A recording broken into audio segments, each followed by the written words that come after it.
Buka tirai dan berkaca, kita berjumpa di Kamar Pas, di mana saya sendiri tanpa tamu, tanpa lawan bicara, hanya menghadap lensa. Tema di episode kali ini adalah kebun binatang. Macan harus berlari kencang untuk menangkap mangsanya. Kita harus bekerja keras dan bekerja cerdas untuk hasil yang memuaskan, dan ini namanya hukum alam. Tapi sekarang sepertinya lagi musim gaya-gaya menentang hukum alam. Macan di kebun binatang cuma leyeh-leyeh saja. Makanannya nyamperin. Hampir semua penghuni kebun binatang seperti itu. Tidak usah lari, nggak usah berkelahi, tidak usah memenangkan persaingan untuk mendapatkan makanan. Just leyeh-leyeh dan shoot, makanan datang sendiri. Makanya di antara mereka sudah banyak yang menerima azab akibat menentang hukum alam. Ada binatang yang kegemukan, kolesterol, kanker, dan terkena berbagai penyakit yang sebelumnya hanya diderita oleh manusia. Tapi saya yakin mereka tidak pernah memilih hidup dengan cara seperti itu. Percaya deh, mereka kan penganut hukum alam yang taat. Ada satu logika sederhana yang mungkin menjadi varian hukum alam. Jika sesuatu bisa diperoleh dengan mudah, ngapain sih kita harus bersusah-susah untuk mendapatkan sesuatu yang sama? Saya yakin ini bersifat universal. Tidak hanya berlaku untuk manusia, tapi juga seluruh makhluk hidup. Saya melakukan percobaan dengan bantuan kucing peliharaan saya, si Pengki. Secara naluriah, kucing adalah pemburu tikus yang handal. Pengki diadopsi dari seorang teman pada umur 1 tahun. Dia direkomendasikan karena akan mampu mengatasi gangguan tikus curut di rumah saya. Ya, 1 bulan pertama kinerjanya sangat memuaskan. Dan rumah saya aman dari gangguan tikus. Sebagai hadiah, saya beri dia makanan kucing merek terkenal. Awalnya sih dia ogah-ogahan memakannya.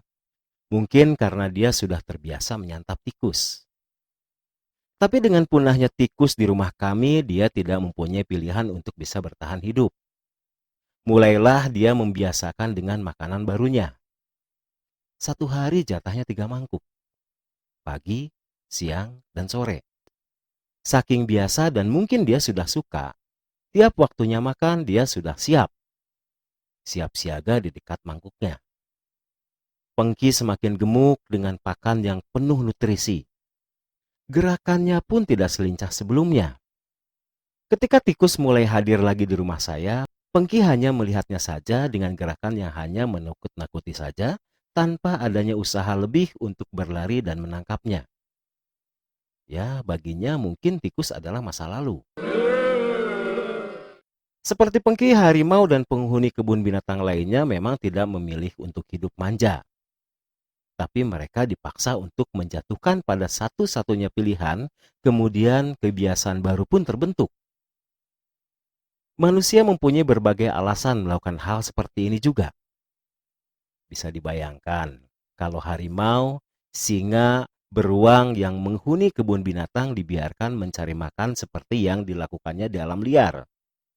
Ya, dipastikan pengunjung kebun binatang tidak bisa kembali ke rumahnya. Sehebat apapun kekuasaan singa sebagai raja rimba, tidak pernah sekalipun tersedia daging segar siap santap di meja makannya. Sang raja tetap harus berburu sendiri. Tidak ada seekor binatang pun yang dengan sukarela menyerahkan tubuhnya kepada sang raja. Akhirnya manusia jugalah yang melakukan pengkotakan. Ada hewan buas, ada hewan jinak, ada hewan liar, ada hewan peliharaan. Jika sekarang baru ada kucing rumahan, anjing rumahan, nanti mungkin ada harimau rumahan, buaya rumahan, dan sebagainya. Ya, jika begitu, logika nyari yang gampang juga berlaku secara universal. Kucing, singa, harimau, dan sebagainya tidak akan berlari mengejar mangsa jika di dekatnya sudah tersedia setumpuk makanan. Universal? Ya, betul. Termasuk manusia di dalamnya.